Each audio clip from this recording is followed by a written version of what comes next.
in Portland, and in turn the Columbia flows into the Pacific in Astoria. Down in Lorain, or over in Walton or Triangle Lake, we're in the Sayusla watershed. The Sayusla flows directly into the ocean near Florence. No matter where you are in a watershed. Some places are closed watersheds, meaning that the water does not eventually flow onto the ocean as it does in most watersheds. We have an example of that in eastern Oregon. With watersheds, there is again information available through state and federal agencies or nonprofits on all watersheds for those of you who may live beyond our local area. Why does it matter which ecoregion or watershed we're in? We might want to argue that we don't have time to bother with this. Understanding where we are is just one more thing in our busy lives. I'd argue that where we are affects our lives on multiple levels, and we can't afford to not understand our natural world and our surroundings. When we look at ecoregion, we can see the interplay of geography and climate with human use. Significant portions of the historic prairie terraces are in agriculture, due in part to their soils, moisture, gradient, and other factors.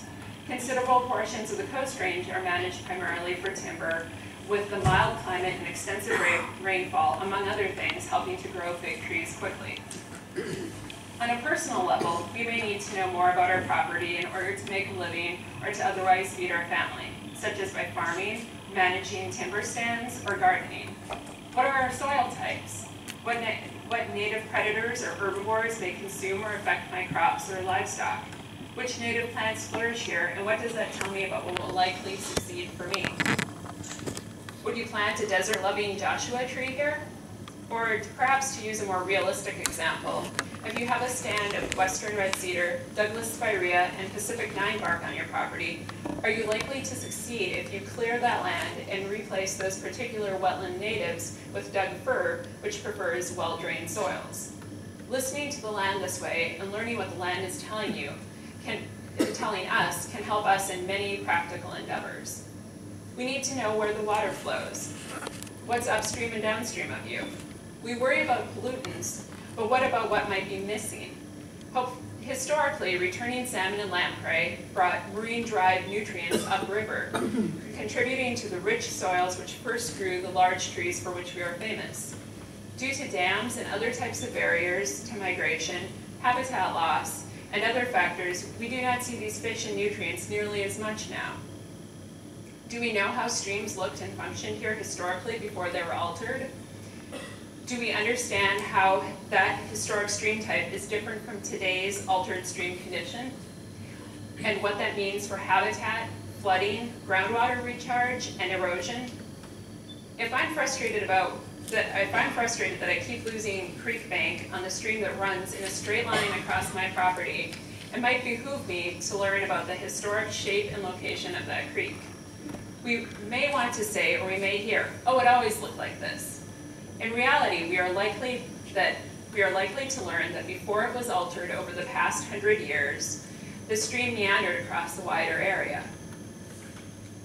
And in order to quit losing yards of stream bank every winter, restoring it back to the meandering stream with some willows on the banks might be the answer.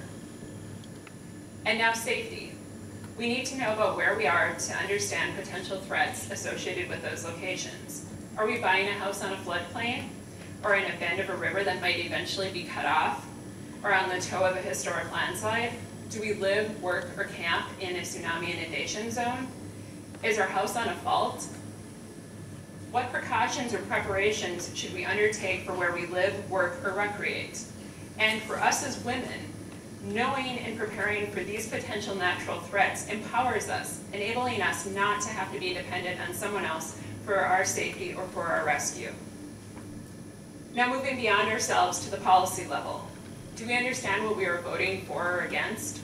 When we look at some of the hot issues in our area or further afield, such as timber, land use, and climate change, if we have an ignorance of the land, we can't make informed decisions. This goes beyond one set of political leanings or the other. When I first moved to Oregon, more than one eager would-be environmentalist told me how all logging had to be stopped, and one of their examples was that the whole Willamette Valley had once been forested with large conifers until the logging companies came in and cut down all the trees in the valley.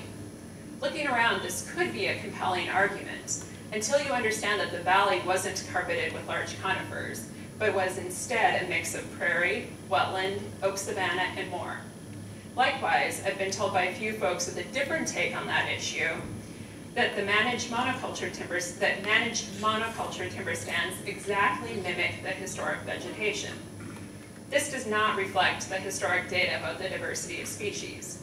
Forming an opinion on the very complex issue of the management of our forests must include an accurate understanding of the current and historic land cover, geology, hydrology, and more. Ultimately, we may all fall on different sides of these issues, but we have to start out with solid data and information. There are many more practical reasons why you need to know and understand where you are, but there is a deeper value to truly knowing where we are as well.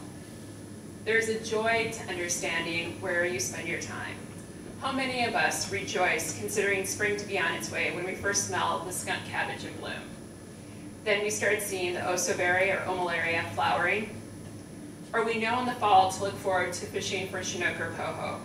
Or later in the fall or early winter, we expectantly wait in the headwater streams over 100 miles upriver from the estuary, watching for coho to return for spawning. We are able to appreciate these harbingers of the seasons because we can name them, appreciate them, and celebrate their arrival. We feel at home or love a place in part because we understand aspects of it, while other elements of it still hold awe and wonder. There's also this. My infant son is learning about the world. He is in constant wonder and amazement. You may have heard him a moment ago. Everything is new to him and everything is important.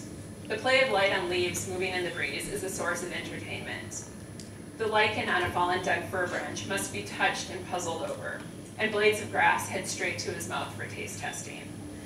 While I explain his surroundings for practical reasons, the practical reasons I listed earlier, I also want him to appreciate the beauty of the world around him, and not just the aesthetic, but also the beauty of the processes, functions, and relationships between biology, geology, hydrology, and more that are part of the natural world.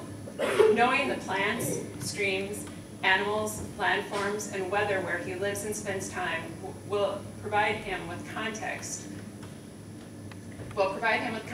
in which to build an understanding of other places as well. And I hope it will also provide him with deeper connections with his favorite places which he can draw upon for joy, peace, and solace. Perhaps one day he will stand in a creek watching the coho build their redds in the gravel as colorful big-leaf maple and alder leaves float on by and feel connected and grounded by the complex processes resulting in the stream structure, migration patterns, and more which contribute to all that surrounds him. And I wish the same for you.